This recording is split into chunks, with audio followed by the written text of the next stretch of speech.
ഞങ്ങളൊക്കെ ഇപ്പൊ ഞാനും കെട്ടിയവനും കല്യാണം കഴിച്ചിട്ട് 4 വർഷമായി. ഞങ്ങളുടെ ഈ ഏജിലുള്ള കല്യാണം കഴിക്കുന്നവരോട് സാറിന് ഒരു അഡ്വൈസ് തരാൻ പറഞ്ഞ സാർ എന്തായിരിക്കും തരിക? ഇപ്പൊ എൻ്റെ അടുത്താണെങ്കിലും എന്നെ പോലെയുള്ള കുട്ടികളുടെ അടുത്താണെങ്കിലും. നിങ്ങളെപ്പോലുള്ള കുട്ടികളോട് കല്യാണം കഴിക്കേണ്ടതേ ഞാൻ പറയുള്ളൂ. ഇളയപ്പറ്റൊരു കാര്യം വിറ്റാണ്, ആള് ഭയങ്കര വിറ്റാണ്. ഇതൊന്നും അല്ല, ഇനിയിപ്പൊ കണ്ടോ നിങ്ങൾ ഇവിടെ താമസിക്കുമ്പോ ചിരിച്ചിരിച്ച് ചാവും. കഴിക്കണ്ടെന്നോ സാർ? അതെന്താണ് സാർ അങ്ങനെ? അതെന്താ സാർ അങ്ങനെ? ഉത്തരം പറ. അത് അല്ല, നിങ്ങൾ കല്യാണം കഴിച്ചില്ലേലും ഈ ഭൂമിക്ക് പ്രത്യേകിച്ച് പ്രശ്നങ്ങളൊന്നും ഉണ്ടാകാൻ പോകുന്നില്ല.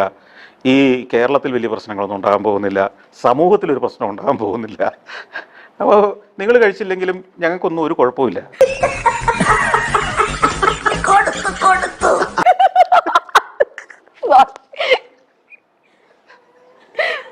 സാറ് പറഞ്ഞത് ഞാൻ വേറൊരു രീതിയിലാണ് വായിച്ചത്.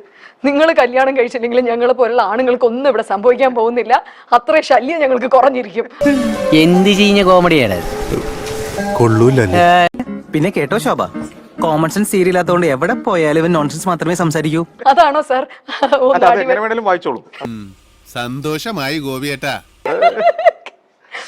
എന്റെ കെട്ടിയോൻ ഇതൊക്കെ കേട്ടിരുന്ന് സന്തോഷിക്കുക സാർ. ഇത് പറഞ്ഞു കുറച്ചു നേരത്തെ ഒരു 4 വർഷം മുമ്പേ ആയിരുന്നു സാർ എന്റെ മുന്നിൽ വന്നിരുന്നെങ്കിൽ പുള്ളിയുടെ ജീവിതമെങ്കിലും രക്ഷപ്പെട്ടേന്ന് പുള്ളി വന്നപ്പോ തൊട്ട് സഹിക്കണ.